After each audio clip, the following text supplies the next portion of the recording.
It was a crisp autumn morning when Jack McKen first laid eyes on Dead Man's Peak, the infamous mountain in the heart of Oregon's Cascade Range.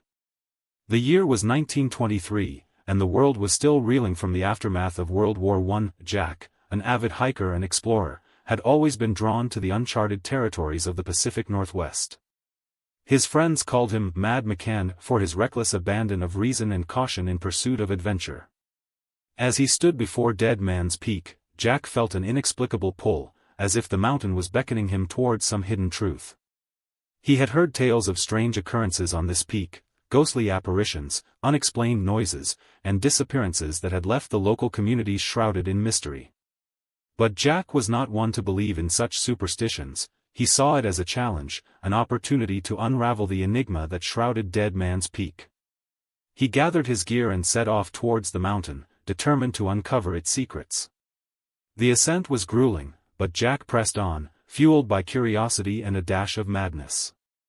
The trees grew taller, the air thickened with an eerie silence, and the sun beat down relentlessly as he climbed higher. By mid-afternoon, the forest had given way to scrubby vegetation and rocky outcroppings. Jack's canteen was almost empty, but he refused to turn back now that he'd come so far. He spotted a cave entrance in the distance, partially hidden by a tumble of boulders. A narrow path wound its way up to the opening, beckoning him with an otherworldly allure. As Jack entered the cave, the darkness enveloped him like a damp shroud.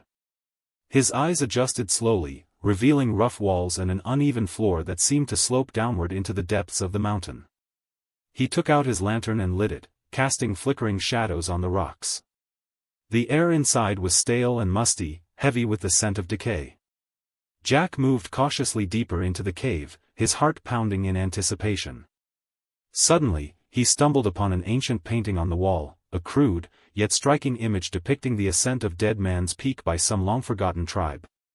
Jack felt a shiver run down his spine as he gazed at the faded colors and distorted shapes.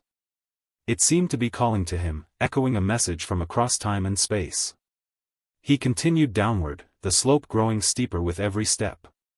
His lantern cast eerie silhouettes on the walls as he navigated through narrow passages and cavernous expanses. The air grew colder, carrying the hint of frost. Jack's breath quickened in response to the ominous atmosphere. A low rumble shook the ground beneath his feet. He froze, listening intently. The sound built in intensity until it became a deafening crash that seemed to rip the cave asunder. Rocks tumbled down around him, threatening to bury him alive. Jack turned and sprinted back towards the entrance, panic igniting his legs like a wildfire. He emerged from the cave into blinding sunlight, gasping for air. The landscape had changed. He found himself facing an entirely new vista. The mountainside was now strewn with boulders and debris, as if some cataclysmic event had ripped the peak asunder. A chill coursed through his veins as Jack realized that something ancient, hidden beneath Dead Man's Peak for millennia, had been unleashed. Overcome by a creeping sense of dread, Jack stumbled back down the mountain, desperate to escape the unholy aura that clung to the rocks like a miasma. He never spoke of that day on Dead Man's Peak, his friends wondering if he'd simply become too embroiled in the myth of the mountain. Years later, as news of Jack's disappearance spread, locals whispered about a cursed artifact hidden deep within the caves, one capable of driving men mad with its dark allure. Whether it was truth or mere fantasy, they said that anyone who dared to enter those depths would never return unscathed. And so, Dead Man's Peak remains a cautionary tale in these parts, a reminder of the horrors hidden within the most serene landscapes, waiting to snuff out human reason like a flame in a hurricane. Jack McKen may have been just another lost soul on that mountain, but for some, he became a beacon of warning, an unyielding cry into the void, "Beware, mortal men, the unknown has teeth and will not hesitate to rip you asunder." As Jack's descent turned into madness, his last hope dissipated like mist in morning sunlight.